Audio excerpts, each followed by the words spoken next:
Сәлем достар, Екібастұз қаласы білім беру бөлімі 30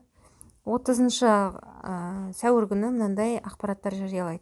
Яғни 3 мамырдан бастап білім беру саласында өзгерістер енгізіледі деп қазақша және орысша пост жариялайды. Сонымен қазақша посттың астындағы сұрақтардың барлығына жауап бермейді. Сөйтіп, орыс тілді посттың астына келетін болсақ, орыс тілді постта қойылған әрбір сұрақтың астына жауабын береді. Сөйтіп, қазақ тілді оқырман сұрайды, неге қазақша ақпараттың астындағы сұрақтарға жауап жазбайсыздар да, орысша ақпараттың астындағы сұрақтарға жауап жазасыздар деп.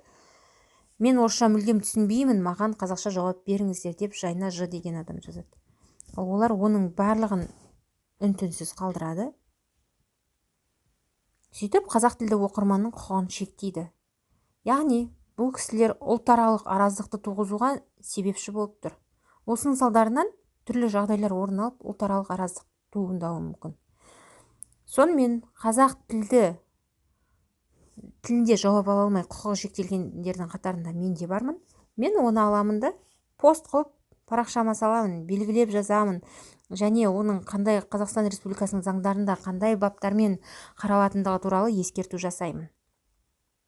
Сөйтіп, ол кісілер алады да, менен құтылудың бір ғана жолы, егер тірі қастарында жүрсе мүмкін басымды ала салатын шығар. Мен ол кісілерді танымаймын, үйімде отырып жазып отырмын. Олар алады да мені блоктап тастайды ғой. Міне, білім Екібастұз деген шықпайды, басқа парақша шығып тұрады. Сонымен менде үлкен тағы да мынандай сұрақ туындайды. Құрметті Екібастұз қаласы білім беру бөлімінің басшысы Әйгерім Абенова, менің құқығым шектеуге сіздің мамандарға құқықты кім берді? Ондай пәрменді кім берді?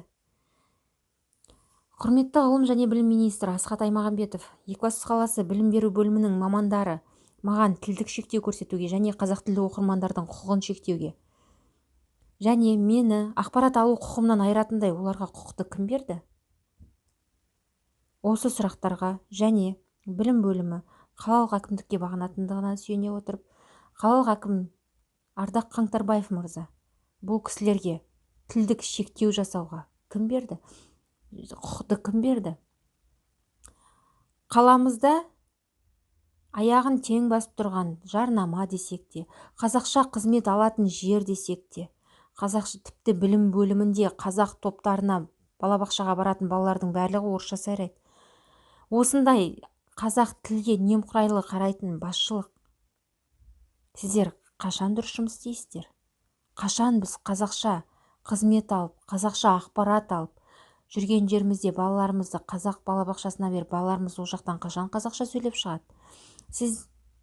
Сіздер білім бөлімі, қалалық әкімдік қай мемлекетке қарайсыздар? Сіздер мүмкін Ресей Федерациясына қарайтын шығарсыздар. Мен қателесіп жүрген шығармын. Сонымен бұл сұрақтардың жауабына барлық тиісті органдардан жауап күтемін.